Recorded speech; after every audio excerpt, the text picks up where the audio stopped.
I'm currently out in the bush at the Ford Proving Grounds on the outskirts of Melbourne, and I've got this, a prototype of the next generation Ford Everest. It's covered in camouflage. Obviously, this isn't ready for the road just yet, but the most important thing about this car is what is under the bonnet. There's a 3-litre V6 turbo diesel that is available on higher specification next generation Everest, and we're going to get a drive of this car off-road. Now, another thing to note here is that there are a few other changes. The interior is completely reworked. There's a lot of screens inside there, but also the suspension has been tweaked, as has the 4-wheel drive system. We'll get a small little taste of what it's like to see what we're in store for. Is this thing good enough to take on a Land Cruiser Prado? We'll have more of an idea at the end of this video.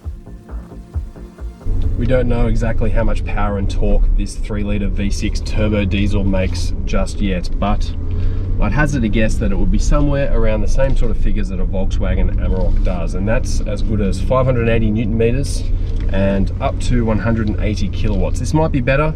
We're going to wait and see for those final numbers, but naturally, having more power and more torque from a larger engine is always good for a vehicle of this size.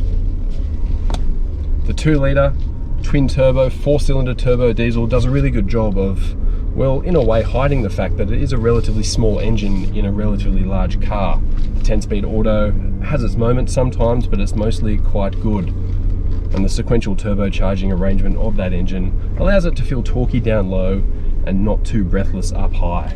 However, more is better. We're only doing some low-speed full driving at the moment, so I'm not exactly sure what this car feels like on a big pull, on the highway, overtaking and that sort of thing. But we are going to see what it's like off-road. Now, this Everest has a 50mm wider wheel track in comparison to the current generation Everest, and it's also got a 50mm longer wheelbase. That's because the diff has been pushed forward in the front there. Ford tells us there's more articulation on offer, should give more stability and more traction. I'm going to face up to this climb, give it a shove, but a bit of a throttle application there. I can tell that this is a healthier engine. There's more natural torque there down low straight away, and that always helps in off-road situations like that. This Everest still maintains the same live rear axle as the current generation Everest. That's a Watts linkage, a little bit different to most other live axle setups in the rear. Just going over this hump here. But because that wheel track is 50mm wider, just bottom down there, I think there is a bash plate there for that sort of thing. Seems all right. We should have a little bit more stability for side angles and that sort of thing, and also a bit more in terms of the overall articulation on offer, because the wheels are wider. They've got a bit more of an arc to move up and down. I'm going to go up this hill now, use the camera to see where I'm going, and then jump on hill descent control down the other side. I'll lay off the throttle and brake there now. Ooh. Does feel a little bit smoother than the old one actually. I feel it just react a bit faster. The car doesn't get away as quickly. We'll just hold just for a minute here, because since we did this secret drive back in February of this year, we now know a lot more about the powertrains that are going into this new Everest.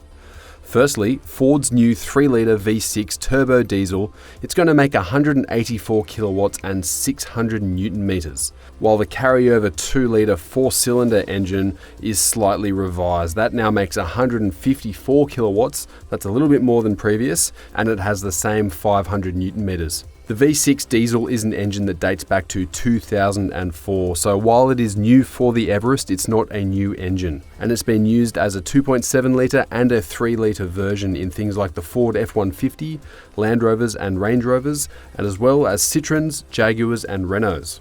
And when it lands, the Ford Everest V6 is going to be the torquiest and most powerful ute-based 4-wheel drive wagon in its segment. It doesn't take a rocket scientist to know that adding more engine to a big 4-wheel drive like this is always going to end up in a better vehicle. And although I do like that 2-litre 4-cylinder turbo diesel, which will still be available in the next generation Ranger, this V6 does improve the car dramatically. We haven't had a lot of time behind the wheel. We've been hard up for time today, so it's only a small taste, but more engine, more natural torque, and a little bit more acceleration on offer is always good. But the Ford Everest hits another few important milestones for this make, especially in the segment. 3.5 ton towing, that's matched up to a bigger engine, a more sophisticated powertrain as well.